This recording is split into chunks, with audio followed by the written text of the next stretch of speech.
11 mars. Nombres, chapitre 15, verset 17 à chapitre 16, verset 35. L'Éternel s'adresse à moi en ces termes.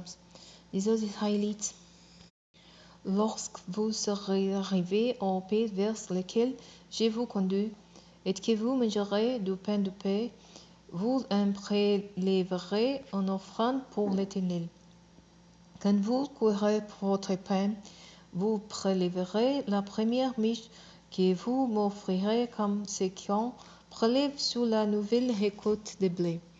Vous ferez ainsi une offrande de l'Éternel des premiers produits de vos fournis, de génération en génération. Supposons que vous négligez par inadvertance d'obéir à l'un de ces commandements que j'ai communiqués à moi, l'un de ces ordres que je vous ai transmis par son intermédiaire à partir du jour où je les ai prescrites et par la suite, de génération en génération.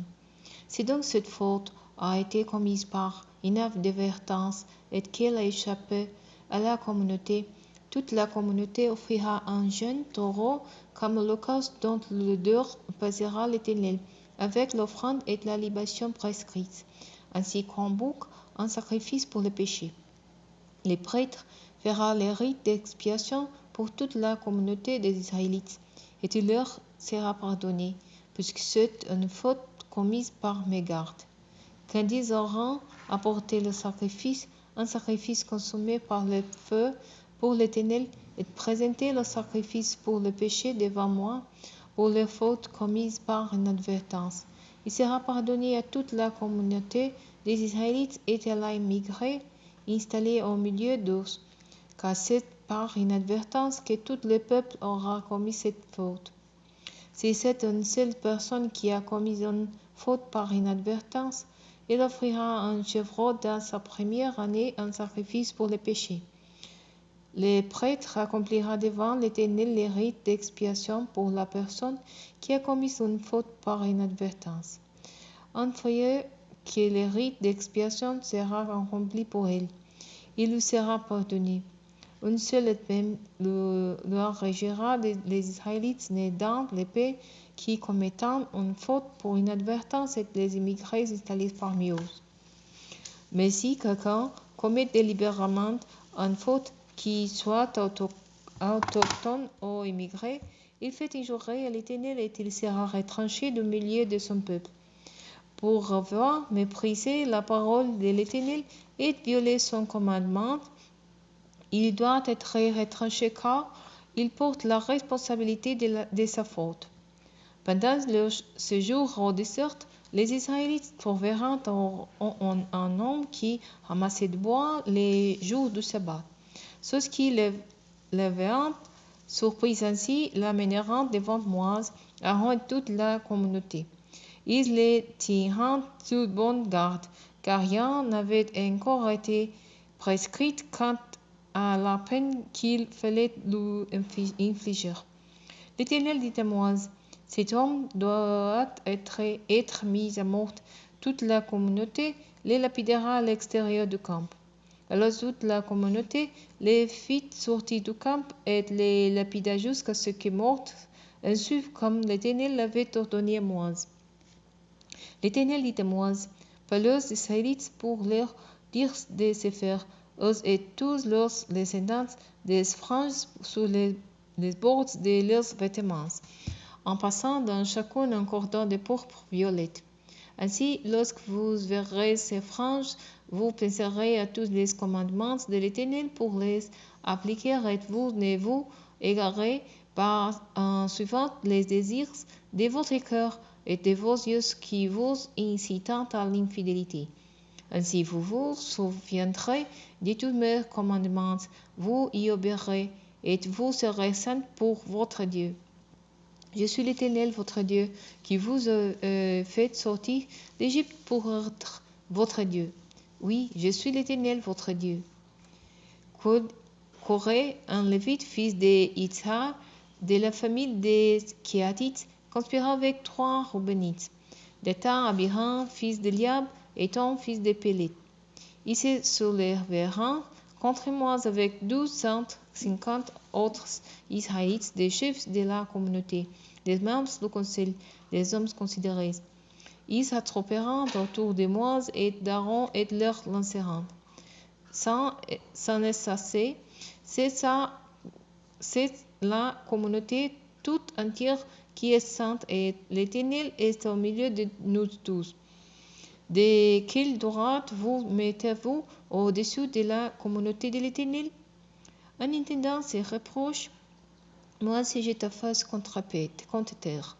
Puis il s'adressa à Corée et à toute sa troupe en disant: Demain matin, l'Éternel fera connaître celui qui lui appartient et qui est saint et peut venir en sa présence. Il fera approcher de lui celui qui choisira. Voilà donc ce que vous verrez, que Corée et vous ses partisans prenant des incensoirs, qui les remplissant vraiment de carbons embrassés, et y répandant de l'encens devant l'Éternel. C'est celui que l'Éternel choisira qui est saint. Ça et c'est descendant de Lévi. Puis Moïse ajouta à l'adresse des Corée: Écoutez-moi bien, vous les Lévites. Ne vous suffit-il pas d'avoir été mis à part du reste de la communauté d'Israël par le Dieu d'Israël qui vous permettent de l'approcher pour faire le service du tabernacle de l'Éternel et pour vous venir tenir devant la communauté en accomplissant un ministère en sa faveur? Il vous permet, à toi et à tous tes frères lévites, de vous approcher de lui et de vous réclamer en plus les sacerdoces. C'est pour cela que toi et toute la troupe, vous vous liguez contre l'Éternel. Car en fait, qui est Aaron pour que vous protestiez contre lui?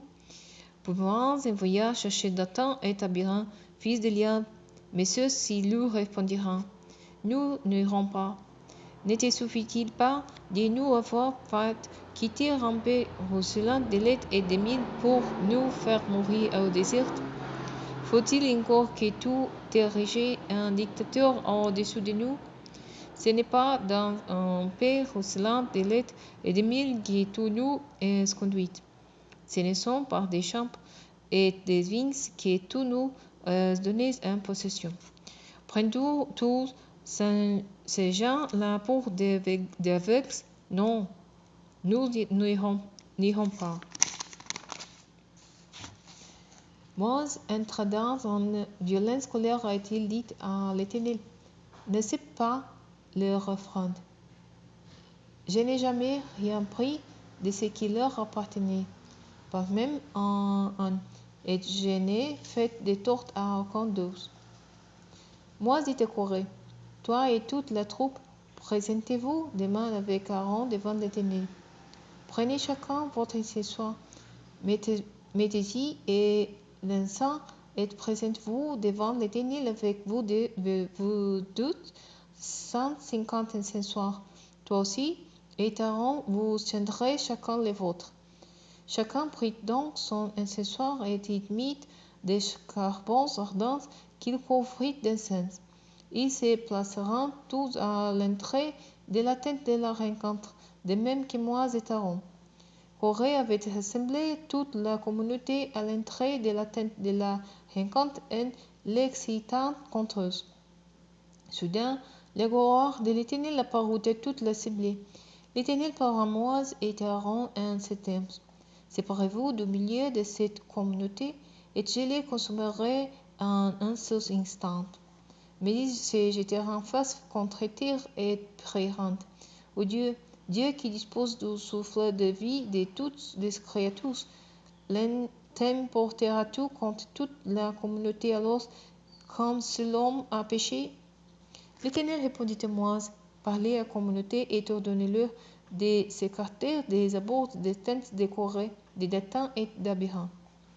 Moïse se releva et, suivi des responsables d'Israël, il marcha vers Dathan et Abiram et il dit à la communauté: Éloignez-vous des tentes de ces hommes méchants et ne touchez à rien de ce qui leur appartient, si vous ne voulez pas périr, vous aussi, à cause de toutes leurs fautes.